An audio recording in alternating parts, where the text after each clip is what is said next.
Hello and welcome to Star Trek Reliant, the Star Trek Online TTRPG podcast where we do things in places. I am your DM, Duncan Idaho, and let us begin with introducing our cast for tonight. We have our security officer, Chorog. I hear there be pirates here.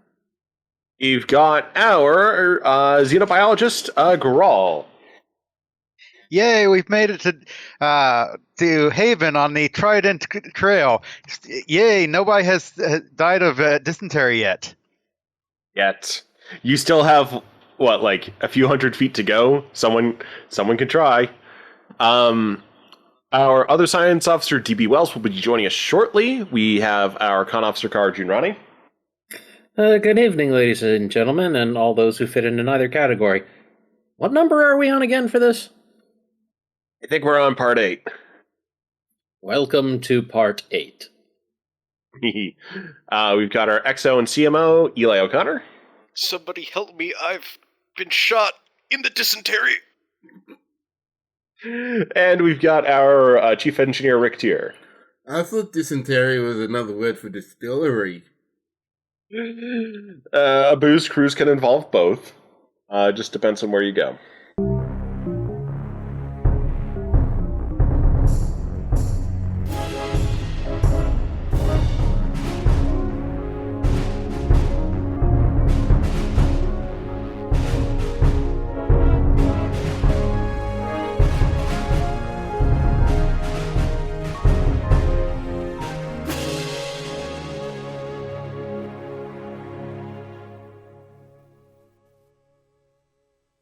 So, let us begin with basically a shot of the Reliant away team's Argo trundling into the city of Haven, where last episode, Captain Graves and Kara Junrani, who were abducted by Great Intelligence, signaled that, hey, they're going to be at a particular location, so let's go ahead and schedule a rendezvous. So, the Argo is kind of making its final way through some farm and transit districts, kind of girthing the city. Along the road, you have lots of heavy machinery, some vehicles, some even some large mechs, too, that are apparently assisting with moving cargo from one kind of hauler to another, given the irregularity of the vehicles on Trident. Having the flexibility of a giant man-shaped robot helps. But as you approach the city, the buildings start to appear a little bit more rugged in the sense of, well, they're built for time. The city is old, very old, but brimming with advanced technology that you haven't seen elsewhere on Trident yet. So you've got ancient stonework buildings, crawling with retrofitted tech, crawling up the outsides, power cables, sensor cables, environmental control systems, force field generators for windows, stuff like that. So it's a pleasant mix of the old and the new, giving a very unique vibe to the city relative to places you've seen elsewhere in the Alpha and Beta quadrants. The city is starting to loom up higher and higher now. You can kind of make out a bit of a tiered design with a lower section of the city and an upper section of the city built over ancient wall structures. And you're approaching another checkpoint that leads into the city proper around what looks like a large and very well-maintained gate structure. A bit of a waterway / moat running underneath that. So DB is driving. Who is in shotgun position? Elias. So, Eli is in shotgun. Basically, yes. So I am. Yeah, I'm narrating. So Eli's in shotgun. Yeah, so Eli is in shotgun, and the gate structure happens to be on the right side of the vehicle. So you basically roll up a small little,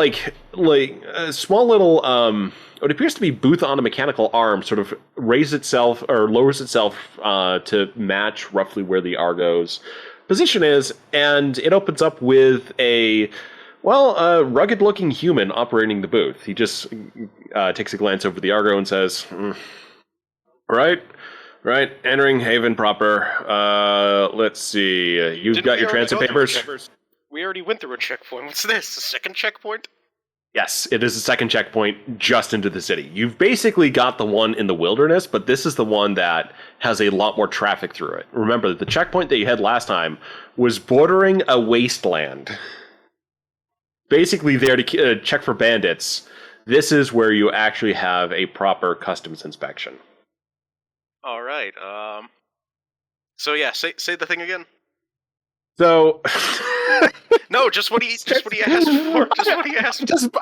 I just blanked on it. Okay. So he says, what faction are you from? Non-applicable. Right. Carrying any cargo?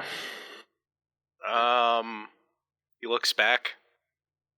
There is a bloodied, passed out Yizzle in the back.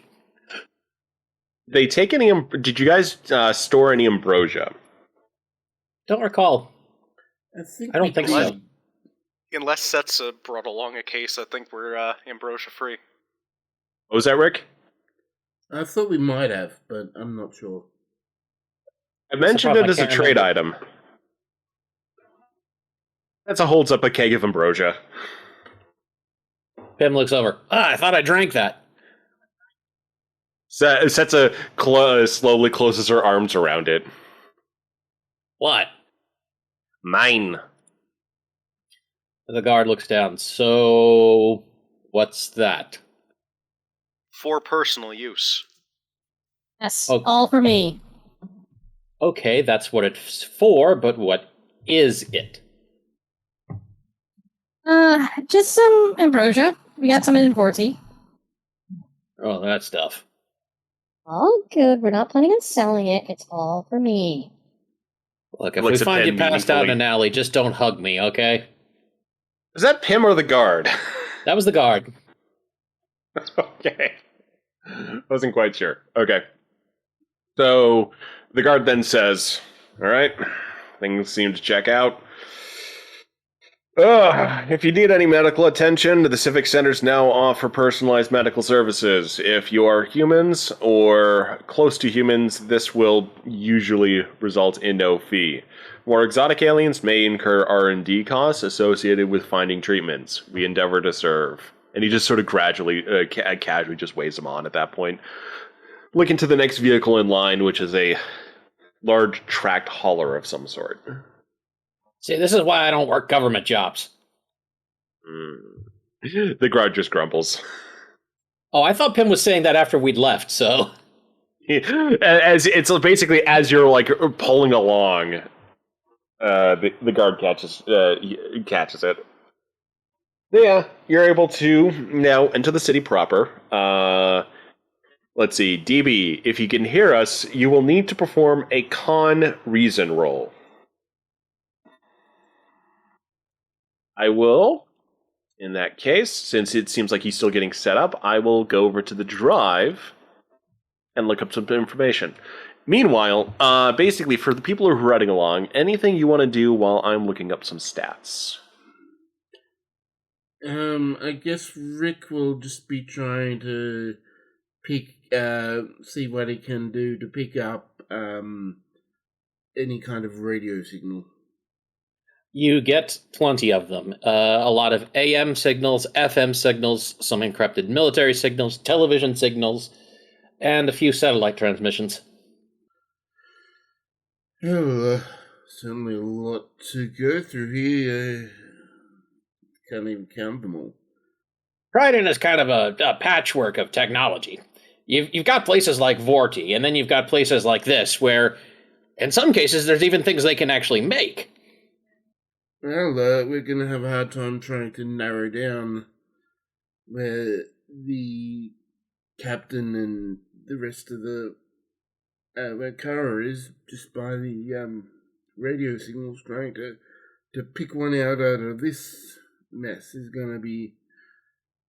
Pim just kind of stares at him and says, yeah, that's why we were meeting him up at a centralized place. Well, you can never be too careful. Point.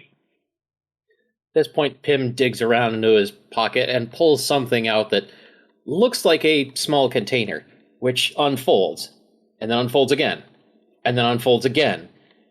And he opens it up, and inside there seems to be orange and blue vertical striped suit. We're gonna need someplace to change. The place we're going is actually pretty fancy. Not to mention, he points a thumb back at the back of the Argo. We should probably put Sleeping Beauty off somewhere. We have a plan for that. There's always hotels. Didn't they say something? The god say something about a medical facility? Yeah, but not like there's a lot they can do for him. I think your doctor's done more for him than anybody around here could. I'm gonna see about getting a shuttle that'll bring him up to the ship. Yeah, up to you, I guess. So, with getting a shuttle down, one thing you might want to check is a local civic center to just check the transit regulations on incoming shuttles and see if you can just schedule something on the ground. Otherwise, the Reliant will have to try hailing Haven itself, and that could take a little bit longer. Might just go back outside the city. What are they going to do? Send armed guards to come find out what the hell you're doing. Maybe shoot down the shuttle if it looks like a threat. I mean, this place does seem to have at least radio capabilities that will be able to track and identify it. The one thing I'll also note is that if you look overhead, there is aircraft and possibly spacecraft traffic. Look, how about this? You go put Sleeping Beauty somewhere in a hotel, or the doctor, I don't care, whatever you're doing. And in the meantime, I'll go handle the whole shuttle thing. I've got government connections. Well, I'll look after them right here. I'm not getting a hotel. So you want me to just come back to you parked on this street right here? No, you'll find us. I'm sure of it. Right, whatever. And with that, taking his strange contraption, storage container that has a suit in it, Pym jumps out of the Argo, without waiting for it to stop even. John follows him. See, he's got John. He'll make it back. All right, so with DB's role previously, he basically does well enough navigating the traffic system to not immediately take them on a wrong course. However, hasn't found the most efficient way of getting from point A to point B, and doesn't quite know where they're going. The one with likely knowledge of their location just jumped out of the Argo. You ever been around these parts before, Moo? Moo just goes, Moo! Me neither. He's nestled deep within the Argo, basically hiding at this point. Oh, you're driving along, and you're just trying to make it your way through traffic. There's just an incredible variety of vehicles. Although, within a subclass, basically the small compact vehicle, you do see a little bit of similarity. Basically, signs of local manufacturing and people opting for that rather than bringing everything that they can from across the planet. But, apart from those vehicles, it's just a pretty riotous mix. You've got some two-legged, basically traffic walkers that are picking their way nimbly through congested streets, and motorcycles, bikes, unicycles. It's just a lot to deal with. So, DB, you're going to have to be focused, but he does need someone to tell him where to go, or to figure out where they should be going. You know that Graves said they have to find the Drunken Hen, and Pym said it was a fancy place. Before, he jumped out of the Argo with his suit. Those are your only clues at this point. And you just got rid of the guide. Daniel looks around for a trustworthy-looking person to ask for directions. You're also drive. Okay, so I'm going to spend 3 threat. So I'm going to have you do a... let's see. It'd be a con insight roll with a complication range of 17. We got ourselves a 50-50 coin flip, because I'm rolling with a 10 as the goal. One success, one complication. So you spot a fairly regal-looking alien on the street, but you also rear-end the car ahead of you as you're looking at someone on the sidewalk and not the busy city traffic. The alien on the sidewalk just kind of turns and just stares their beaked face at you, like mentally just quietly asking if you're really that stupid. Hey, could you give us directions? Please? Well, hold on. You did just rear end a vehicle ahead of you. I don't think you're going to be able to. Oh, sorry. Engaging in conversation with a random person on the street while there is likely someone who is about to get out of their vehicle is maybe not the best thing to do at this point. Does he see Chorog on the turret? Well, not yet. Chog's just basically leaning on the turret watching. I'm just thinking about the logistics of a man getting out of his car, seeing it has a railgun on a turret, then just slowly getting back in. It's just the regal-looking alien just looks at you and says, "I think you've got bigger problems than being lost." Then you'll just... What piles? Okay, so ahead, basically, the car ahead of you opens, but it doesn't just open with a single car door. Instead, it looks like just the boxy-looking vehicle just has all of these flaps. And what emerges is actually not a single individual, but a swarm of smaller insectoid aliens. Oh. The little guys... Yep, the little guys start swarming the vehicle, and one of them approaches the window and says, Hey you, you caused damage! Another one squeaks, brake car, why you brake car? I can fix it. Can you, right now? Does anyone have a blowtorch? And Daniel's looking back into the back of the Argo. Setsa waggles a fit. Go for it, Rick. I do have my engineering kit, so let's go take a see what the damage actually is.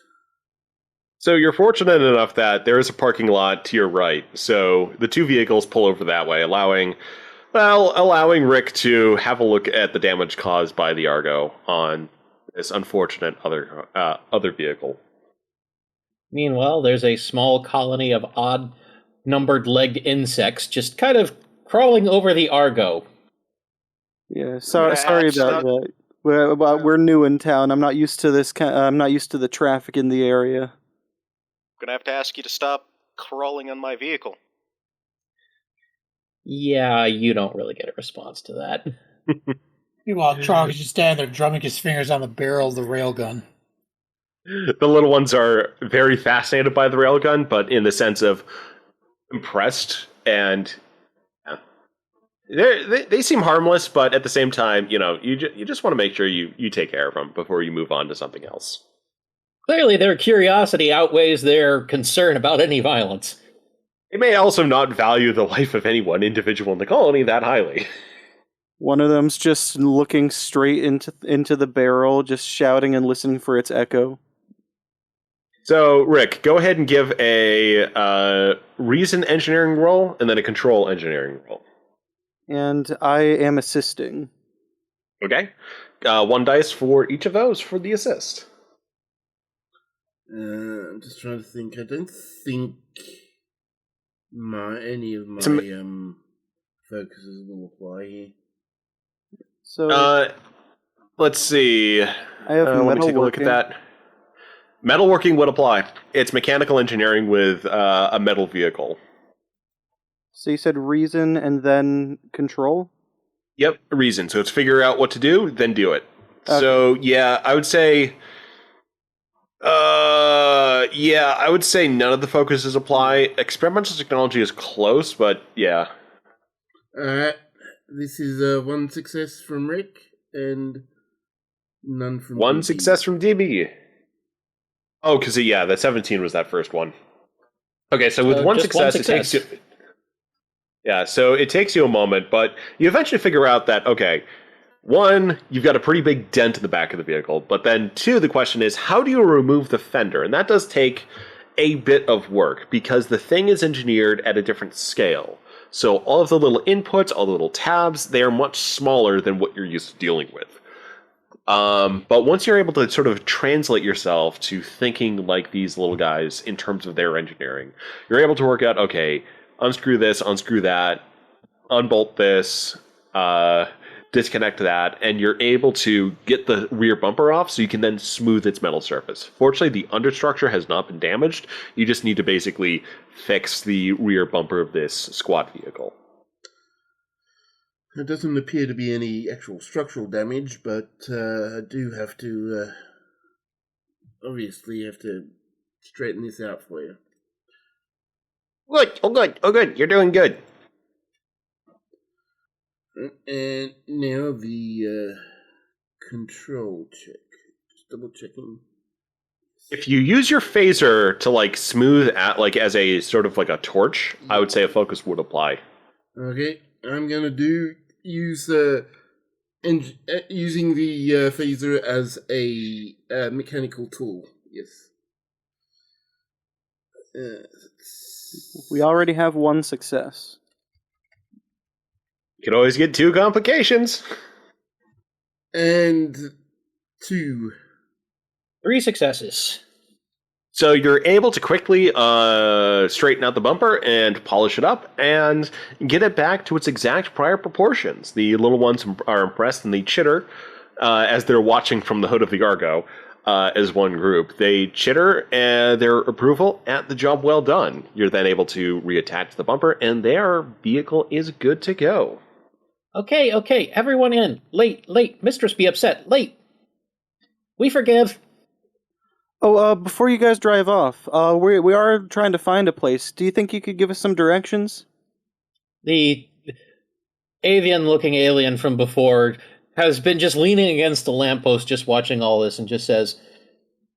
And they kind of just cheep and give a quick squeak and they just say, "For the amusement you've provided me, I think I'm more than willing to entertain you. Let them go on their way." So, what are you looking for? We're looking for a place called the Drunken Hen. We're trying to meet some friends there. Yeah, I think I know that place. We call that the Stop of 1,000 Names. Well, I call it that anyway. So, you got a map? That's actually a good question. Do we have a map? Sets in the back seat, waggles a data pad and says... Oh, I do. I just downloaded off the Haven Public Information Network. I had to spend a little blue coin, but yeah, I think I got it right here. Hopefully it's up to date. And Right. she hands the data pad out the window to the alien. The alien kind of just takes these clawed hands and moves over so that he's standing right next to where, DB can see everything he's doing. And he points to the map and says, "All right, so you're here. Yeah. And the place you want to go is here." He barely moves his finger. Oh, ain't that handy coinky dink? Yep, pretty much around the corner. You basically just go under the underpass and then you walk down a flight of stairs and the door's there. I can't say whether or not they'll let you in, but that's where it is. Alright, well thank you. I'll try not to hit any other cars on the drive over. I'm sure the people would appreciate it. And the alien just kind of tosses a casual salute and just walks off, kind of cheaping to himself. Eli? What? Were you going to say something? I just said he jinxed it. The one thing I will note is that you guys pulled into a parking lot. The place is just around the corner.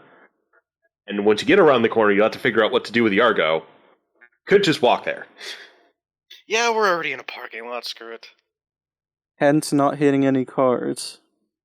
Again. I'm surprised you didn't do more damage. I'm just really grateful that plow means we didn't have any whiplash. Well, the collision was only at about 3 miles an hour. That's all it takes. Well, did someone say something about having to be fancy, and Pim did run off with his clothes, so should we wait for the shuttle to come so we can replicate something, or do we want to go shopping? Neither. I'm not one for dress codes, and I'm pretty sure Graves isn't either, so... That's Yeah, a raise as a hand. My fancy coat's back on the Reliant. That's a raise as a hand and Yes, I did pack some evening wear. You are free to change it to it then. I'm just going to stay in my uniform. All right. Gonna hop in a blanket cocoon, no one peek. Meanwhile, there's a voice from behind Eli. "Well, you're really counting on a lot of goodwill there." Have you already arranged this? Yeah, the shuttle's coming down across town. I got you a berth at, let's see here. He pulls out a piece of paper that's very, very tiny, with even tinier writing on it. He squints at it a few times, then pulls a monocle out of his suit pocket and adjusts it. Let's see here, berth C13. All right. We'll have it landed there. We'll have it ready. We got to be careful just in case we need to get Graves or Kara to medical, so we're just going to keep it landed here until we're ready. You got at least an hour, and then you got to start paying. Fair enough. Pim just walks around to the side of the car and leans against it. Straightens out his ostentatious orange and blue striped suit. So, who's gonna watch Urton? Question. Havoc, do you have any medical experience? Even just, like, the barest amount? Havoc says, I have a fair degree of medical experience. Mostly on the Congratulations, first day. you've earned medical duty. Wonderful.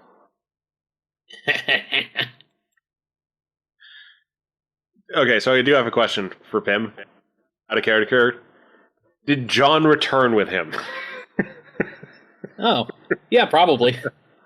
Okay. So John also is going to stay behind with Havoc, because he can also drive the vehicle in case DB decides to go as well. The thing about a dress code is that if Eli is just in the standard uniform, that would probably get him by, because it's, hey, either going to be taking as either some military or, it looks official. So that will probably sneak by.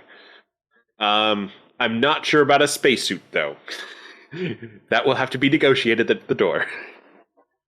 Daniel is planning to go, and he is. If anyone asks, he will say that he's not changing. He'll try and convince people that it's business wear of his homeland. Are there any clothes stores around here? Yeah, actually, there's a couple of them. Let's see. The closest one is actually there's just a thrift store 2 blocks down. Perfect. I should have what I'm looking for. Cool. Just be careful. The guys who run that can be a little odd. You want me to go with you? Yeah, you know this place better than I do. Right, let's go. Pim turns around and immediately walks into traffic where there's screeching horns as everybody slams to a stop as he crosses the street. John puts his paws over his eyes. He's doing it again! Well, I think I'll stay. There's no need for everyone to go. All right. I'll go. All right, Chorog, are you coming with us? Yeah, I'm looking. I need to find a dressier coat than this old thing. All right, so yeah, you're coming with somebody sit on the turret. John is already scrabbling up to the turret. He also has a small little helmet on. What does it have written on it? It's just a small green helmet. Oh, Every good helmet has some good graffiti, you know? Oh, I was hoping for the Spock helmet. No, he doesn't. Grawl's got that.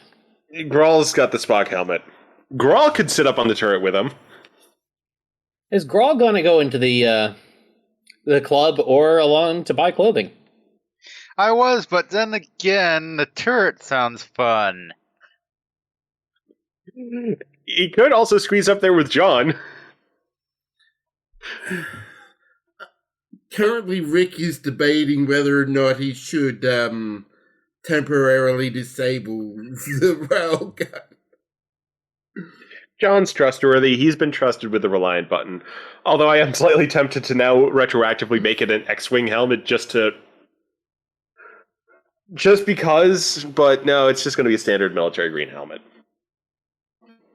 That could be X-Wing or Y-Wing. You want to be technical about it? Well, assuming nobody else wants to go with Chorog and Pim, they're headed to the thrift store. Marcus, who's running it today? Hey, we've got the Helioprine again. He is on the counter. The Helioprine is a large radial alien, kind of a mushroom-like head with four arms, 4 legs, spread evenly around the whole body, with eyes positioned at each of the arms. He's wearing a rather finely tailored robe, and it's set behind the counter. and looks, presumably, to the group that has just come in. Pim looks over. Hey, I need a big fancy coat for my extremely, large and intimidating friend here. That as well does seem to be in need of better attire. Yeah, I'd watch what you say around him if I was you. He is welcome to take his displeasure up with the manager. And the alien gestures over to a wall, onto which there is a large weapon of some kind, labeled the manager. Okay, I don't care who you are. That's funny right there. It was a holiday present from the last Harvest Festival. Do you like it? Should have named the thing the complaint department. Shall expand in future. It does double duty. To your fashion needs. We are fortunately blessed with many coats. They have not been pilfered. Here, in the bipedal section, I will lead you. And the helical alien, or the radial alien, proceeds from the counter, or behind the counter, and slowly starts to lumber through the racks towards a section of coats. Pim stays behind and just leans against the counter and starts cleaning his monocle. Arg is led to a fancy pile of coats, or set of coats. There are many that appear to be modified for, well, survival use. Traveler coats, as they say. Some are black, some are armored. Is there any particular style he is looking for? Trog starts looking at the pile and sees a coat that just speaks to him. It's a ankle-length leather coat. Big row of brass buttons down the one side. Big folded-over cuffs. Now that's a coat that I could like. Let me see if that fits. So real quick, just because this is Trident, I have to ask. You were speaking metaphorically, yes? The coat isn't actually talking to him. Yes, I am speaking metaphorically. I like how even out of character he does the Chorog voice. So Trog takes off his rather beat-up armored coat and puts on the other leather coat, which fits him like a glove. It's like the coat was made for him. Yes, we got that in recently. Donated by a Captain Thel, I believe. Said he didn't need it anymore. Well, whoever this Captain Thel is, he's got excellent taste. I'll take this. Of course. Let us return to the counter. Trog takes up his old armored coat, draped over his arm as he proceeds out to the register area. As this is a thrift store, the price is, shall we say, quite, agreeable. So it doesn't take much time before the transaction is over. Pim just kind of looks over. See? I like this place. Yeah, I'm glad you brought me here. I like this coat. I think it's going to be my new dress coat. You like stuff like that? I got another place to show you. But first, we better get going. Find the captain and all that. And a few moments later, Chorog, in a brand spanking fancy new coat, shows back up at the Argo with Pim. Yeah, I told you guys it wouldn't take long. How did you find a coat like that? That just immediately suits your taste. You just got lucky. I tell you, that store is magic. You'd be surprised what you can find at thrift stores, as they're like museums that you can take the exhibits home from sometimes. I'm slightly tempted now to have as optional dialogue if anyone questions a Helioprion later, that they can see the future. And have actually tailored coats for exclusively for certain clients that show up on their temporal site. While that's going on, someone places a hat up on the counter and the Helioprim just kind of raises up and looks over. Hello? Hello. You are wishing to purchase a hat? Yes. All right. It will only be... half a blue coin. Well, places a blue coin on the counter and wonders if he has to cut it in half. The alien reaches over with an appendage, just kind of presses on the middle of the coin, and there's a crack, and it just separates cleanly down the middle. He slides one half of it back to Grawl. Ooh, neat, like pieces of 8. Thank you for my top hat with nice bow on it. You're welcome. I do find colorful clothing best suited for those of exquisite taste. Grawl happily starts skipping back to the Argo. To give people an idea of what kind of hat it is, it's basically a top hat with kind of a ribbon around the brim and a bow in front, and it looks like it's, decorated in kind of dark reds and greens, and it kind of has red diamonds around the outside, and the most of the hat is green trimmed with gold. Anyway, Grawl has now rejoined the group as well. Group now has basically everyone on hand that is able to go to the Drunken Hen. Setsa has emerged from her cocoon, not emerging as a beautiful butterfly, but as an Ibby wearing a green puff sleeve dress with a mid-length skirt, and that's pretty voluminous as well. So she looks reasonably cute and reasonably fancy and reasonably comfortable. Pim, wearing the monocle, gives her a very, careful look up and down, and then just nods and says, it'll do. Thanks. Well, I mean, I couldn't quite plan for every occasion, so I kind of split the difference in a lot of different ways. Right, so around the corner, down the stairs. Let's go. And the group will presumably move on, unless there's somebody who has something else they want to do or stay behind or has changed their mind. I just got a quick idea. I don't need to roleplay, but I'm just going to say Daniel did go. He got a single bow tie and then tied it around his suit. So he's just wearing a bow tie over his suit. Brilliant. Right. Pim stops everyone at the bottom of the stairs. So, before we get in there, just let me do the talking. Once we're inside, talk to whoever you want, but nothing leaves this place, all right? That's the rule here. That's how this works. I'll take the silence as agreement. And he turns and he knocks on the door. On one of the tiles on the dingy, rather-looking wall, in what effectively is...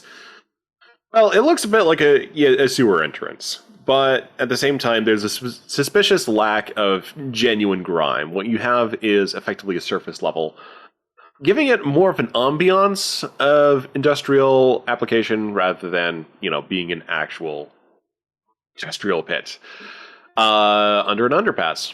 So one of the tiles slides open, and a robotic head appears, a robotic head eye combination appears out from one of the said tile, and looks to Pim and says, Master Pim, you have returned. I trust my table is still reserved? It is not. God damn it. Fine, we'll just sit at the bar. The alien looks across the group and looks to Satsa and says, You are approved for entry. Looks to Eli. You are approved for entry. Looks to... it looks to DB and just begins to make a low buzzing noise. This is culturally appropriate from my homeland. The buzzing noise continues until there's a bit of a ding. The robot returns, and the door simply opens. First, the immediate industrial door opens ahead of him, but then there's a radial iris behind that door, and it begins to spiral open. Before that happens, the eye just kind of swings over and looks down at Grawl, and just kind of stops for a moment. You are cleared to enter. Status, adorable.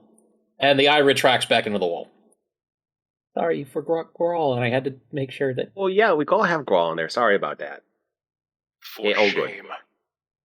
So the group is able to enter the establishment. The smells of a very nice grill and a little bit of music start flowing out from the doorway into their little alleyway.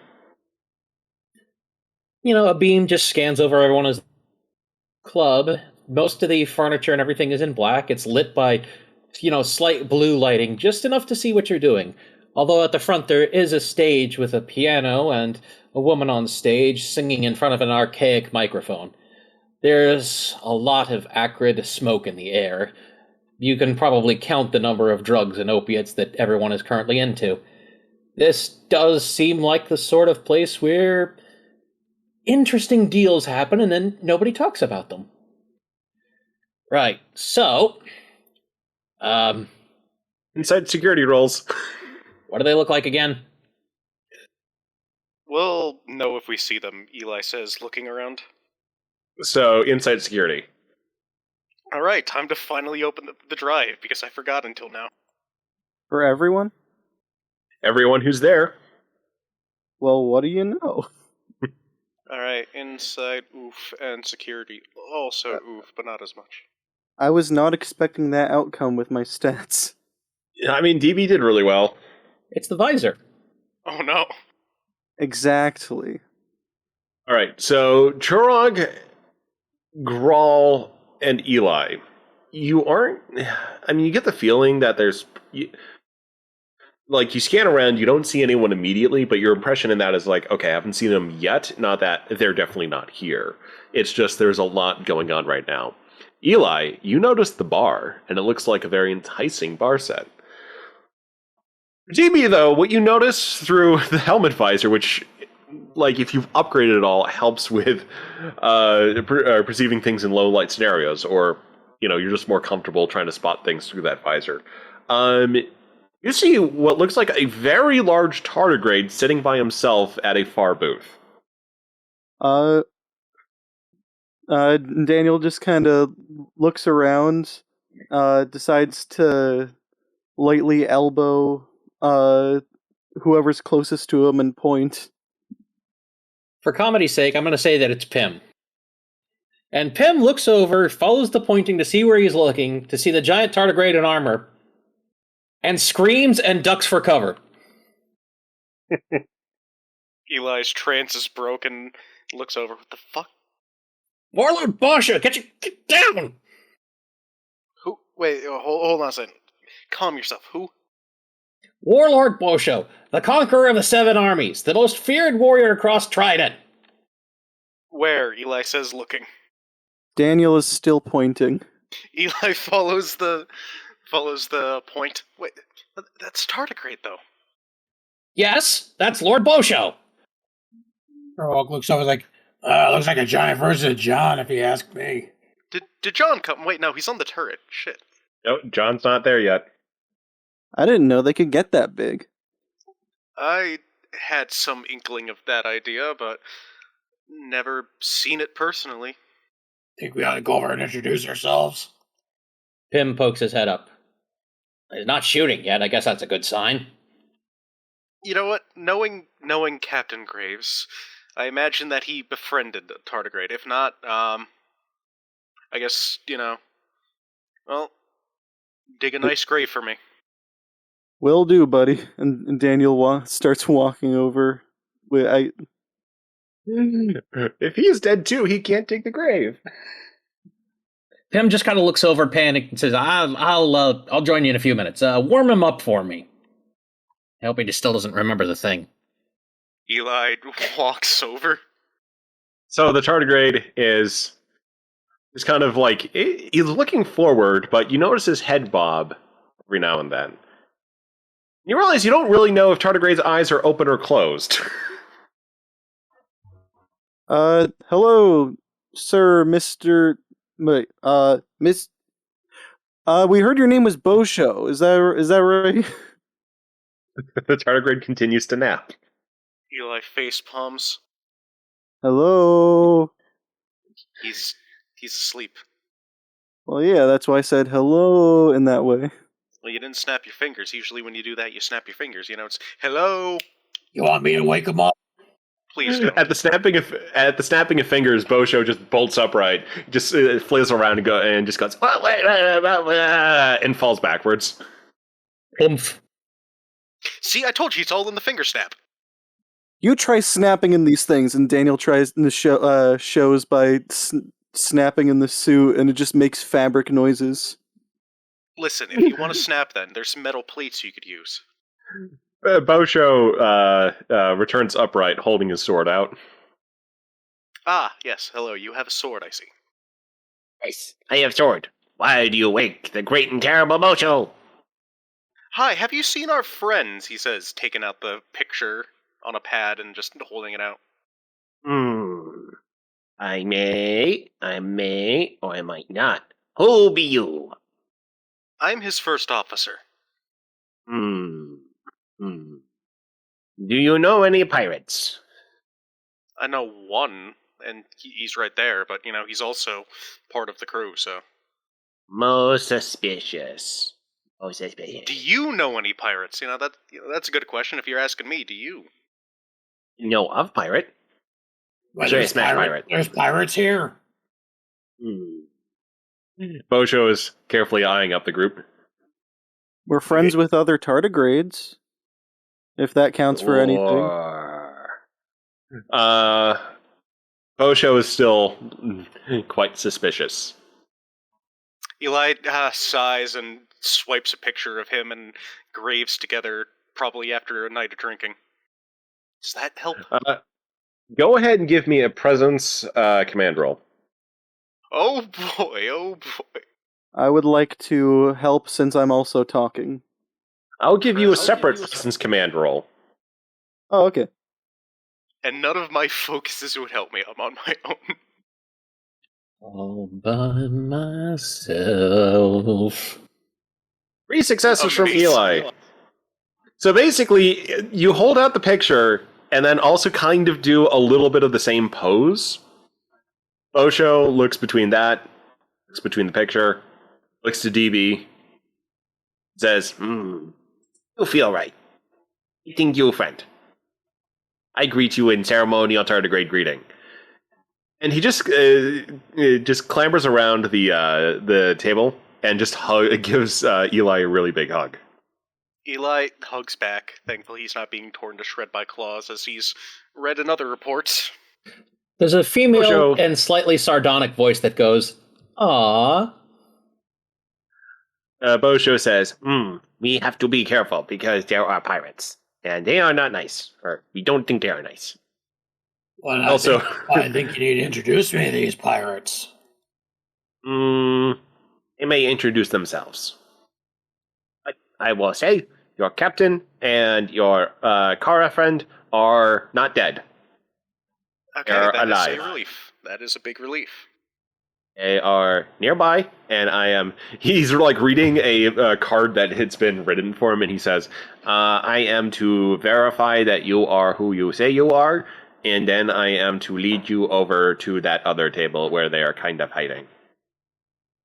There is a Eli- giggle. Eli blinks and just face palms. Bosho says, This was the captain's idea. he may not be too smart, but he is Earnest. Is like tardigrade in that respect. At the statement of, he's not too smart, there's another laugh. I already know it. I can hear Kara, so... Setsa immediately goes bolt upright and looking around.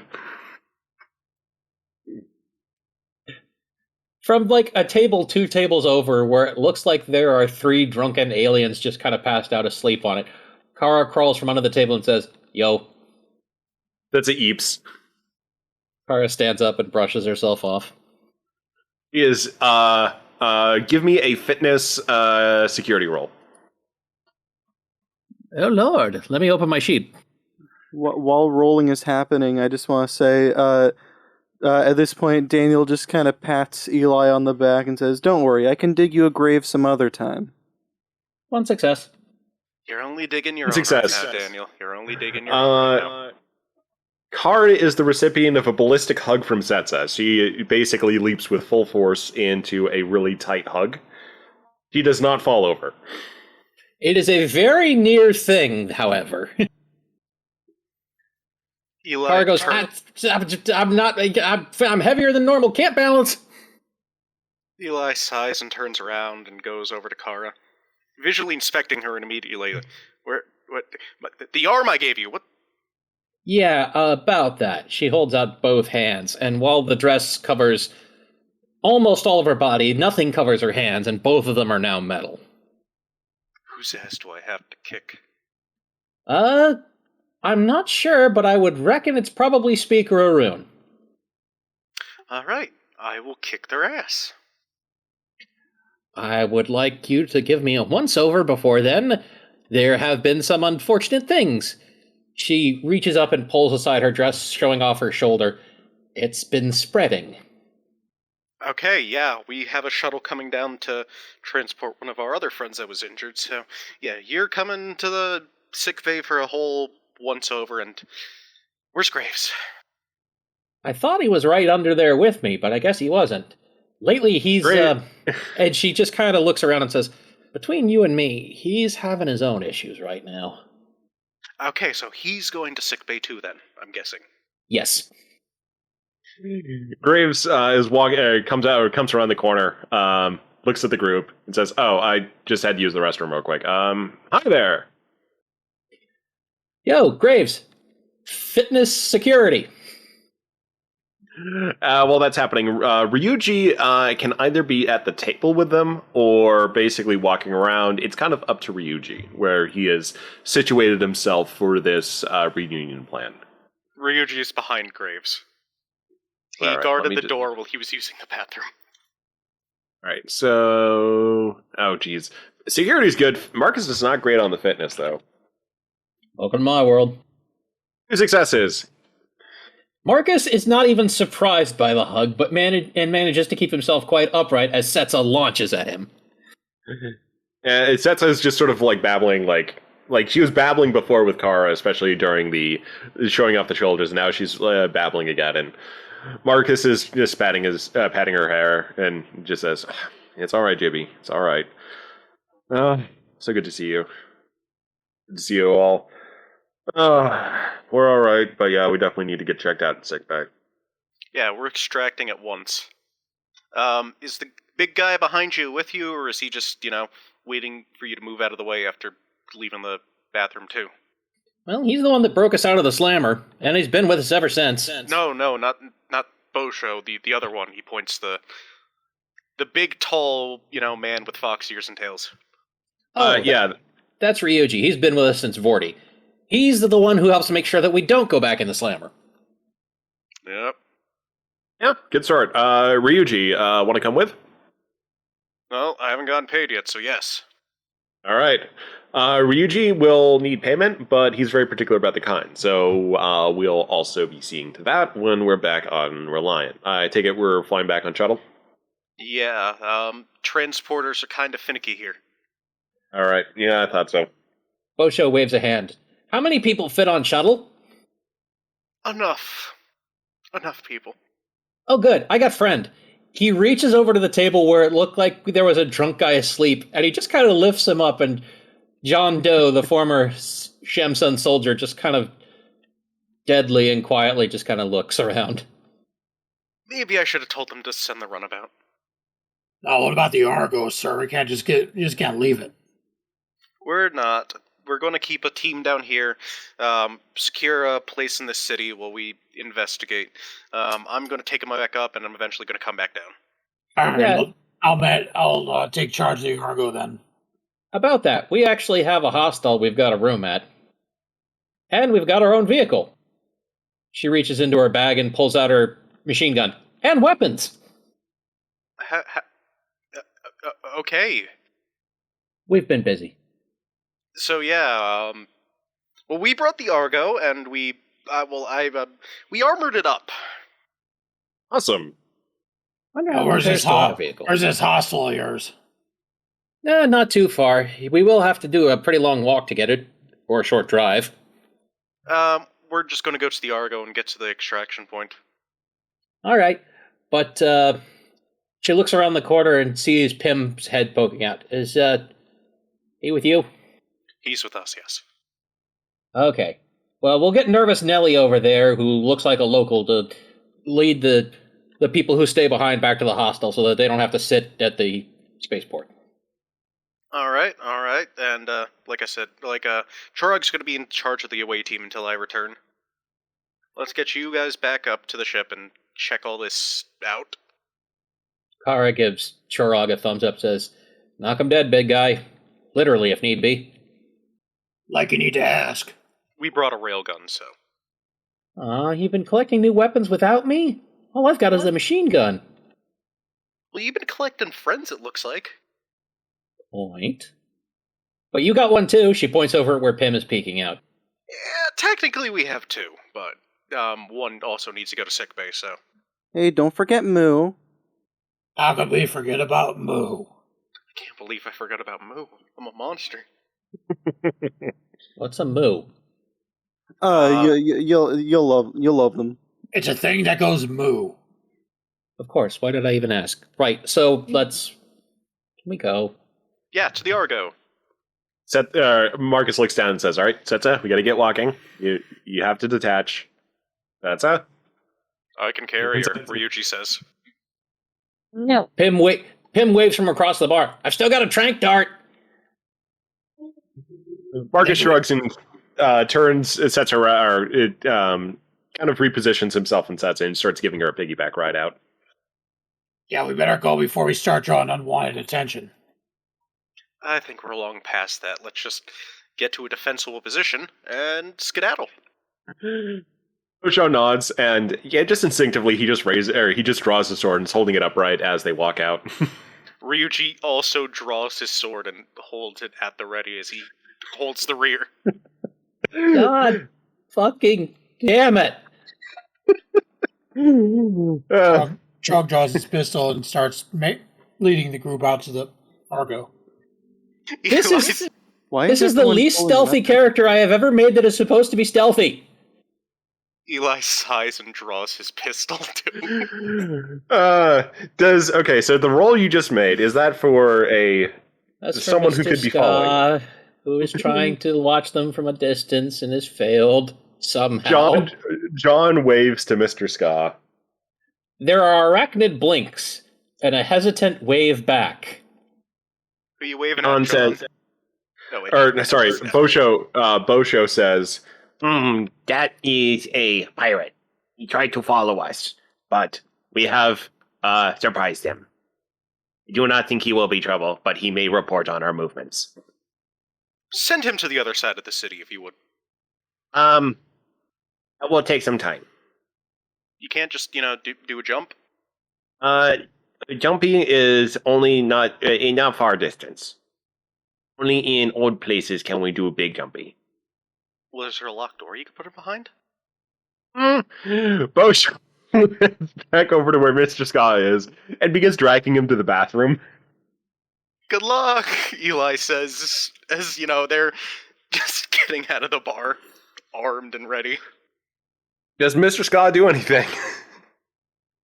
Oh, okay, we got a roll incoming. He's trying if Majel would cooperate.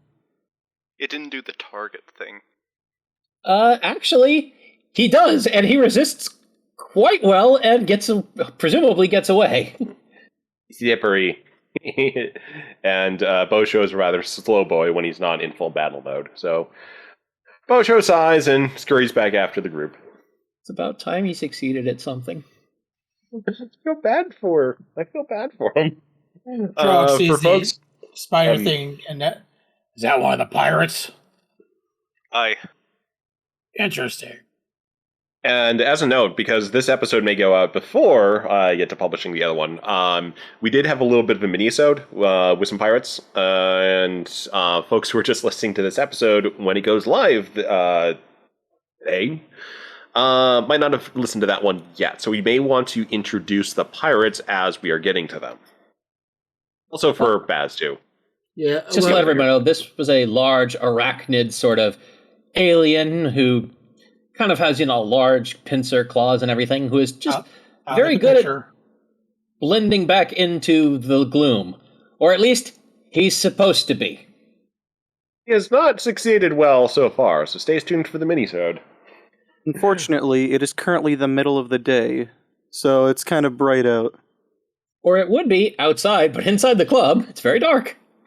Oh, I thought we went outside. Never mind. You are going outside. Yeah, so you guys have emerged out as a troop, catching some glances, but with Bosho, it's sort of like there's wide latitude for weird around that fellow, and he's got a bit of a reputation around these parts. So, Setsa is basically nuzzling the back of Marcus's neck while she tries to keep an eye on Kara as they are moving out and just kind of registering how she's doing by her gate. Bosho is scrabbling up behind, and they are basically coming out of the alleyway. Pim is like following a block behind. Eli sighs. Someone go grab Pim. Bosho turns. Make a roll, Bosho. Successes. There's a blue flash, and then another one, and now Pim is back being held by Bosho, and Pim just eeps and says, I didn't mean it! I didn't know you were in there!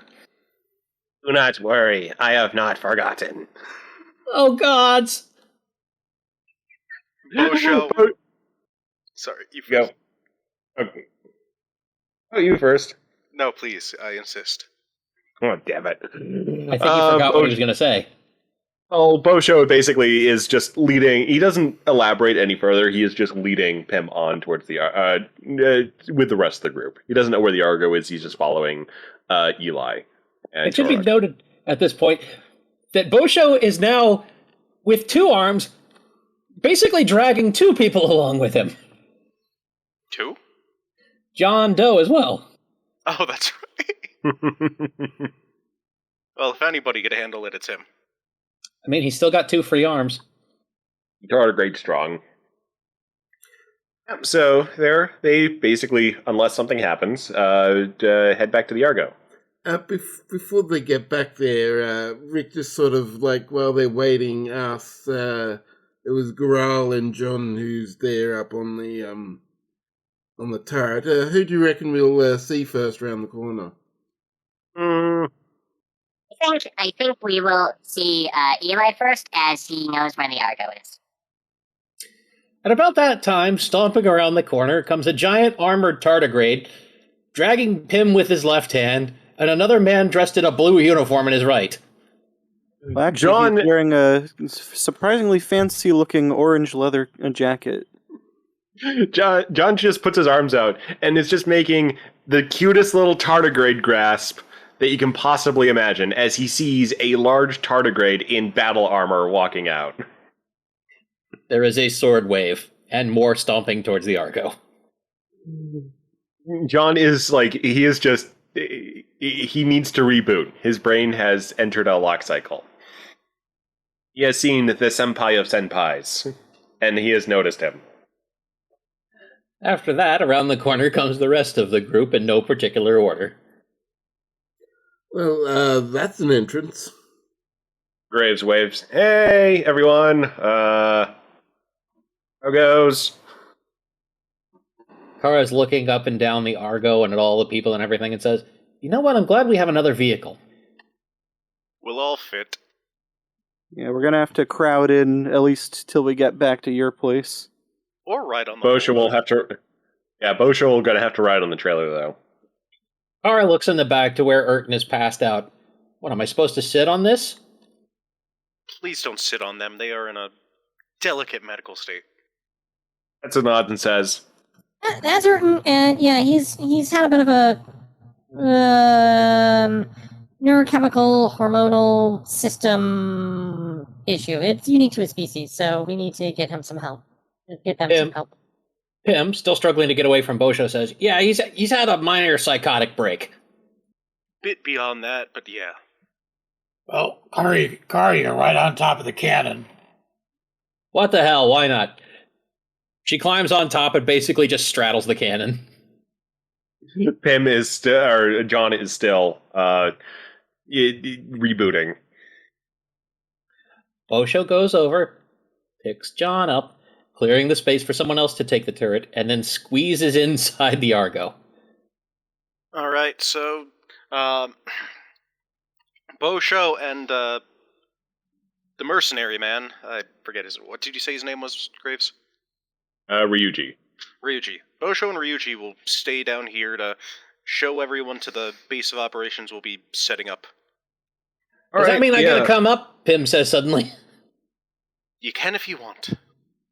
Hey, I'd like to be wherever he isn't. All right, then you can come up. Jog takes his place at the cannon. Ryuji hops on the roof and sits down. Graves takes shotgun and Setsa just proceeds then to sit in his lap. It was my seat, but okay. After putting John inside the Argo, Bosho squeezes back out, moves around to the back of the Argo, and just jumps up and clasps on. Eli sighs and gets in the back and, back where the medical patient is being held. Rick will stay on the ground, sort of looking at Bosho, and that's just running some numbers to see if Bosho will just basically tip the car over if it does turn at speed. Like what kind of possibly. What kind of safety issue are we dealing with the massive weight on one side of the car? Well, it's not on one side, but rather on the rear. If you're going real fast and make a quick turn, you might start to fishtail. Yeah, so evasive maneuvers, that would be problematic. Regular driving, it should be fun at slower city speeds. Unless someone rear ends you, then they're going to have a problem. Tardigrade beats bumper. Well, Car just kind of leans over and shouts down the hatch. Oh, Rick, that you? Yes, hello. I guess I will stay behind and help set up the base. I'm not really certain that I can be any real help with this medical stuff going on. Okay. She tosses her messenger bag down to him. That's got a machine gun in it, but you don't need that. But it's also got some notes in there about where we've been staying and everything. All right. Thank you. Pim kind of looks from the back of the car to where Daniel is getting in the driver's seat. Just, can we go? Can we go? Can we go? Is everybody buckled up? Well, Bosho says, does new friend, does he need assistance? He points to Rick. It's his new city place. I would, if I could have a escort there, that would be helpful. Indeed. I shall go. Ryuji, you protect the others. Oh, so the group's splitting up before they head to the shuttle? Yeah, so Rick is apparently splitting up before the shuttle, so Bosho is just going to go with Rick. Okay, there we go. I think it's a bit dangerous to split up, but all right. You got Bosho Bosho with you. Sorry. Kara looks down. Not only that, I gave him a machine gun. It looks like a discount Thompson. Look, I didn't say it was a quality machine gun. Looks like the Tamakuzi. Look, they were probably making these things by the hundreds, out of pressed steel. Look, it works, okay? So meanwhile, is just tilting Graves' head back and forth, just giving him a very close examination. Check the back of his neck. Setsu checks the back of the neck and gives Graves a look. Graves, I didn't change it. It wasn't my idea. He's still just giving him a look. Oh, right. Kara reaches down into, the area, takes her bag back, pulls out the relic they had gotten off Gamma that probably infected, Graves, and then hands that to, Rick. Maybe work on that thing. Find out what it is. Okay. I probably should go back to the Reliant then, seeing the engineering lab to probably analyze whatever this thing is. Bosho says. Bosho then says, Okay, I can then see to our accommodations here. And he reaches into the Argo and slowly pulls Pim out. You come with me. Pray for me. We shall negotiate. It will be like good times, the old times. But listen, big guy, don't hurt him. Oh, no, he fan. Oh, okay, see, your friend.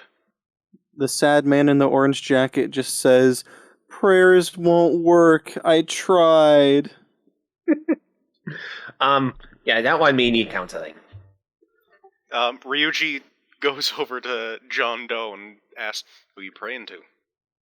Anyone? Power calls down. You might want to be more specific. I think that might help. The gods don't like non-committals. Meanwhile, Bosho is just carrying Pym away. Rick will take the spot where Bosho was in the back. And, Pym, but yeah. well, Pim, wherever they, yeah. Unless he wants to hang off the back of the Argo. No, he's not that. He's buff enough that he could probably do it. Probably could, but he's not, no, he's not going to put himself in danger for no reason. He's not daring. Yeah. All right, so the group is basically ready to start driving over to the starport. What's the roll? What's the roll for Daniel? Daniel, you are going to do a control con. Before Daniel starts driving, he just yells back to everybody, "Everybody make sure you're either strapped in or holding on to something, because we're pretty full right now." Look, how fast could it go? So, with 3 successes, you're basically able to nimbly just basically pull right into traffic, right into an opening, and you're just going now. You're in the zone, you've got the radio on, Sets is providing directions with 1 success, and she's able, well, out of 1 roll, so she is able to keep you guys on track in a few minutes, just, add various traffic lights. You're well on your way to the starport. And with that, I'm going to give... We are running a little bit over for the break time, but I do want to give people a 5-minute break before we finish this up. So, coming back, so the group is on their way over to the shuttle. Meanwhile, I do want to cut over to another scene. So, we've got, a special back lounge in the Drunken Hen, where a certain pirate captain is enjoying some private time with however he enjoys to spend those moments. And he is currently waiting for a pretty illustrious business client who may be able to open up some new doors in terms of equipment for the gang. Captain Nathal is rather enjoying himself with a round of mud rum with his usual entourage. Do describe Captain Nathal. Captain Nathal is a very large, imposing figure. Has a skeletal, fang-like face with three sets of 2 eyes, with that glow that do have a amberish glow. He is adorned in a mix of futuristic and 18th century pirate clothing. He wears a rather large red and black overcoat, traditional pirate style, with the buttons and the big cuffs. He wears like bluish pants with a large red stripe and immense black armored boots. And by imposing, he is the tallest one in the room. There's a rap at the door. It's about time he showed up. Individual that... One of the servants moves over and just opens the door. Rather than the expected traitor, instead arrives a robed figure with a rather blank face and deep black eyes. You're not my contact, who are you? I am a witness. Oh, I don't like witnesses. Trident's order, pirates are not the most favored beings. But there is something that we may like to discuss, the 2 of us. This is quite the auspicious occasion. Not many are given privilege of speaking to a witness. The servant mumbles something to themselves and closes the door. Do you send your entourage? Go ahead. Do you send your entourage away? As basically the witness is the sort of the voice of Trident. So if it's got something for you in terms of a deal, this could be a good one. So do you keep the entourage around? With a wave of his hand, his entourage gets up and walks away because they they know better than to stick around for a deal. Witness, what do you have for me that could possibly pique my interest? That's a very good question. We know from our faithful steward who alerted us to the deal, and I am substituting the place for. We know that you're indeed interested in power of weapons, power of technology. Trident can provide, but first we would like to ask, where are your personal aims cited these days? Personal aims? I'm here to make money and take money. I sell arms, I buy arms, I broker arms, and I break arms. You also appear to be operating as a bounty hunter as well lately. You're not wrong. I do seek the occasional bounty time to time, so long as it pays properly. Including a human and a nibby escorted by a tardigrade and another individual that we're not quite familiar with. They're my prime targets right now. There's a fortune in them. They are also sought after by tridents as well, hence us coming to you with, as we say, a deal. What kind of deal? Help us to find these individuals, and you will stand to make fathomable sums, or unfathomable sums of currency. The witness is blank, but you almost feel a little bit of revulsion at the concept of just giving Nathal a large, basically money to buy a city with. Nathal thinks about it for a second. The thought of owning his own city is very appealing. Witness just takes a seat across from Chorog, very stiff in posture, but is nevertheless kind of. Chorog's not there. Oh, sorry, Captain Nathal, you mean? Captain Nathal. Takes a seat with Captain Nathal. You're looking very rigid, but sort of the gesture more or less being a formality. And says, indeed. But one question I ask is, simply you've been contracted by, shall we say, higher pirate authorities to find these individuals, those operating in leagues with the harvesters. He certainly seemed to know a lot about my business. The technology you have is not sufficient to keep Trident from knowing what you are doing. I'm not liking the sound of that. I don't like it. I don't like being spied on. We simply observe the facts of life. They're still looking for parts of the last guy that tried to spy on me. The witness looks to Nathal and says, "So your word is your bond, and you cannot break it. But for enough currency, you will break it." For enough currency, I'll sell you my own mother. And you would not take the currency and honor your current contract. If you can offer me enough, that's gonna make it worth me while to break this contract, and you're paying me more than what the harvesters are paying, I think me and you might have an accord. Indeed. Well, should say, if for your current efforts, consider us your employer. I will remain here at this establishment, and should anything happen, I expect one of your people will contact me immediately. I think we have an accord in this little endeavor.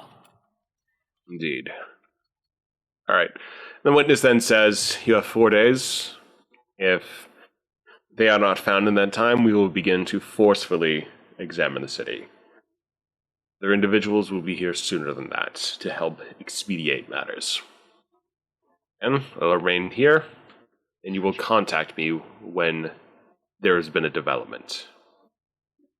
We have an accord, mate. As long as you keep up your end of the bargain, I'll deliver the contract. Witness nods, stands up, and there's kind of like there's a moment where you see in that movement, it is a lot more fluid than what you've experienced before. The witness looks to Nathal and says, "Very good. This contract will be processed in due course. You will expect your payment in full upon delivery of the individuals." Agreed. I will contact my tracker and get him on the case. Witness nods and leaves the room. This time, we will cut over to the starport, where the Argo is approaching the shuttle. As it screeches to a halt, Kara has wrapped herself around the barrel of the railgun and simply says, "I've seen the face of God." Which one? Yes. Understandable. Why'd they answer your prayers? Says John from below. I didn't pray. The Graves opens the hatch at the shotgun side and starts to scoot out while also still holding Setsa. Alright, I'm gonna need some strong men to help me move our friend here. Big guy, he says, pointing to Ryuji. Chorog. Asius waves to Eli. Zacius, too. The three of them are able to move Ayrton over the shuttle. Eli's helping. Or four. Four. After that, Setsa grabs one of her shoulder bags out from the back, and yeah, the group is able to just proceed over the shuttle without any incident. The risk of taking liberties.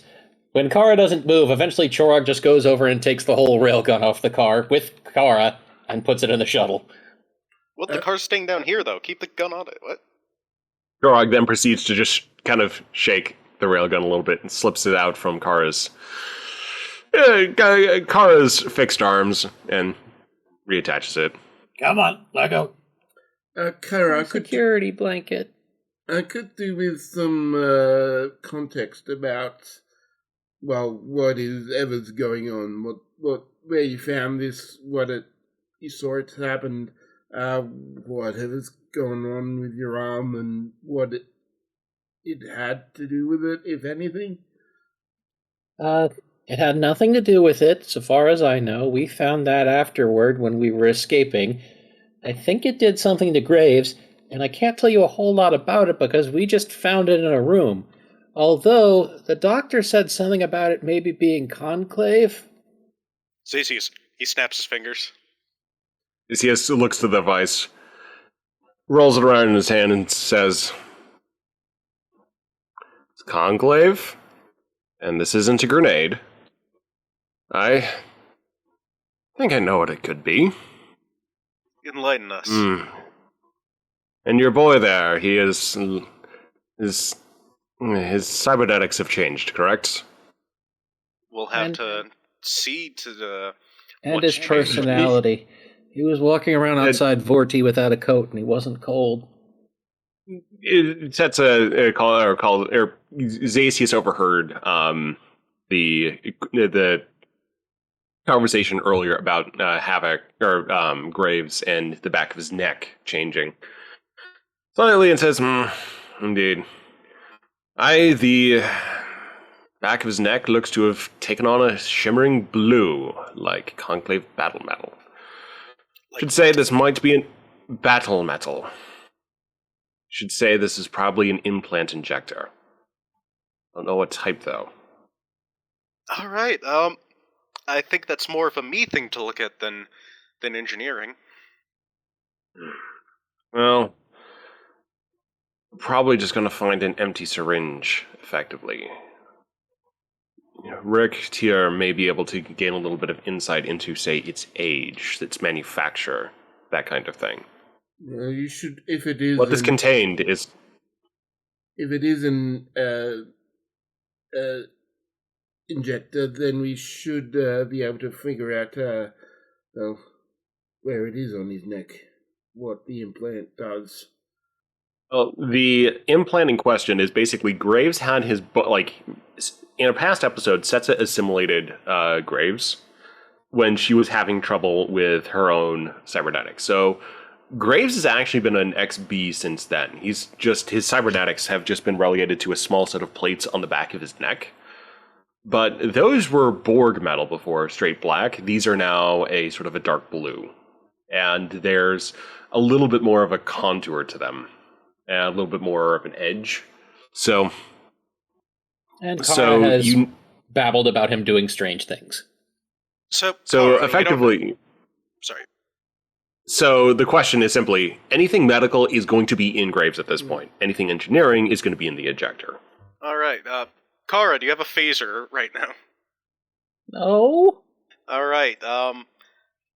Bad news, Captain. Just like the whole Borg thing, I'm gonna have to relieve you of command on medical grounds. Sets a points of phaser at Graves. Graves shrugs and says, "All right, understandable." Setsa, you don't need to do that. Technically, Ged has to sign off on this since, I'm the first officer and, the whole power dynamic of that, so, yeah. It's reasonable. But I'm putting it through. I'm sure Ged'll take a long look at you. Anyway, everyone that's going up into the shuttle, anyone that's staying down here, back into the Argo. Setsa, up or down? If it's nanomachines messing with other machines, I might be able to at least help a little bit. Right, I will say this is going to be well outside DB's expertise. Okay, never mind. And yeah, there's not going to be that much to go through. So yeah, you don't need to plan it out too much like that. And they'll be back down shortly. They will? News to me. Yeah. We have unfinished business on Trident, and lots of it. Yeah. Graves gets to come back down. Anyway, yeah, all aboard that's coming aboard. People come aboard, and some people stay behind with the Argo, and the shuttle jets off to the Reliant. As you pass through the kind of the cloud barrier, you also get a little bit of a hiss, or a little bit of a fuzz, as you also pass through a light barrier as well.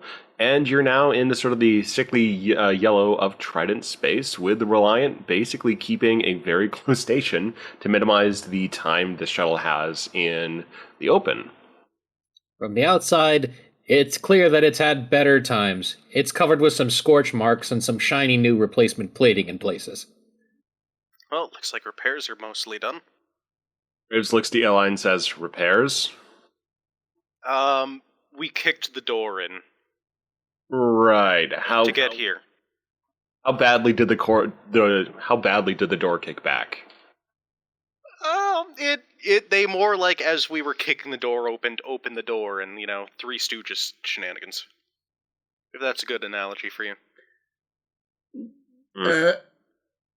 I'll have to, Rick will sort of just give him a brief description of the major problems that we're facing that he organized Gru to do. Graves nods. Sorry. Graves nods and says, "All right. Good to know. Nothing too major here. So, yeah, nice work."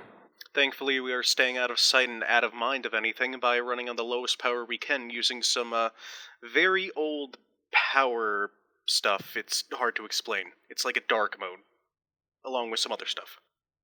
Gotcha. And the shuttle comes into the first landing bay, where you have a small security escort and small medical team standing by.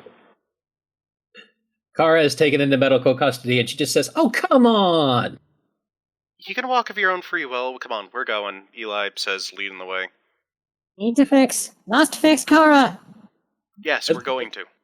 At least one security guard keeps following Kara. Although every once in a while she stops short and just looks back at him and messes with him a bit. So the group is able to go to sickbay without issue. By the time they get there, Erton is on a table and Ged is looking at it. The hell is this thing? All relevant scan data is being transmitted from my pad, along with, my notes and all that on the situation. So you've been down discovering new races, and I've been up here treating a case of the Thavnarian flu. By the way, you had your booster shot, right? Yes. Good. I administer all my own shots. Ged, dead-eyed, looks from Eli over to the bed where he knows that Eli keeps a stash of alcohol, and then back to Eli and simply says, "Sure do." Eli gives a thumbs up. The next question is basically the scanning of one Kara and one Marcus. So All right, you let's will start need with- medical okay. rolls. Okay, so we're doing that now. I thought, like, is this good Yeah, now or? Okay, yeah, I just wanted to go another 5-10 minutes. Okay, yeah. Let me bring the drive back up since I thought we were going to be stopping. We started late, so I'm compensating for that. All right, so medical. Yeah, basically reason or insight medicine. Let's go with reason, and yeah, I got focuses that probably apply. So, Who are you scanning first? Kara first. It's a matter of personal pride right now. I mostly just asked to know which roll goes to who. 3 successes! Okay, you get a lot of information. Kara is full of, for lack of a better term, world tech. It almost seems like the same sort of thing that might create the Lost, but not really. Whatever it's doing is far more structured, far more controlled, and although it has been slowed significantly, still ongoing. Looks like nanobots.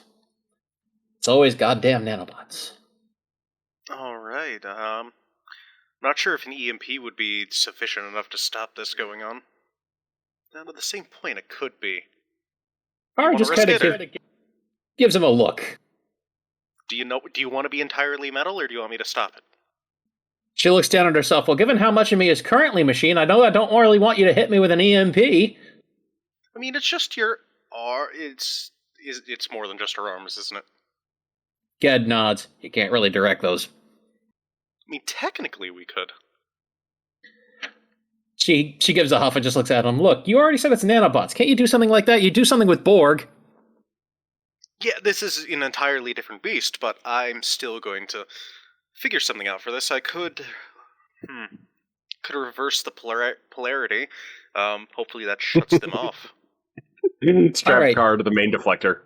Let's just put the EMP on, plan F. We'll go through all the plans A, B, and C first. All right, so do you want me to, when we eventually replace this, try to reverse it, or do you want, cloned stuff, or what do you want? Let's worry about that once we've stopped it. All right, yeah. Let me check out Graves first, then we'll brainstorm, but, Kara nods and just lies back on the biobed. I swear I'm going to find whoever took the arm that I made you and beat them as much as I can with said arm. Kara suggests a scientifically inappropriate place to stuff the arm once it is recovered. That's offers to smash it with a mallet after it's been inserted. We're all very evil right now. I like it. All right, Graves. Setsa is in a very protective mood right now. And let's face it, when has Kara not been violent? Don't worry, Eli is also in a very protective mood right now. And Graves. Success, one complication. For a moment, you have this image of you have the scan of Graves with the Borg. What little Borg technology he has in him. You then effectively have that scan, and while, there are elements preserved, there is much more extensive suite of augmentations running through Graves' body. And then, all of it disappears from your scanners, and all you have is a very, it looks like Graves is completely human, with no cybernetics. Even though you can still see the metal on the back of his neck. So you got a bullshitting implant. I see. I do? Yeah, it hides all the bullshit that's inside you right now. Alright, I'll just think and try to turn off bullshit mode? If Graves that doesn't closes his work, eye. Graves closes his eyes and gives it a shot. Just looking up for a character sheet. 1 success. All right, do I scan again? All right, you can scan, or you can scan again. 2 successes.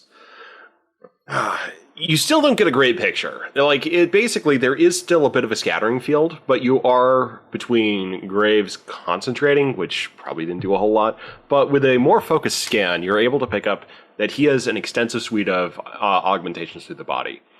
When cross-referenced with Conclave, there is a 65% match to what Zacius Havoc has installed.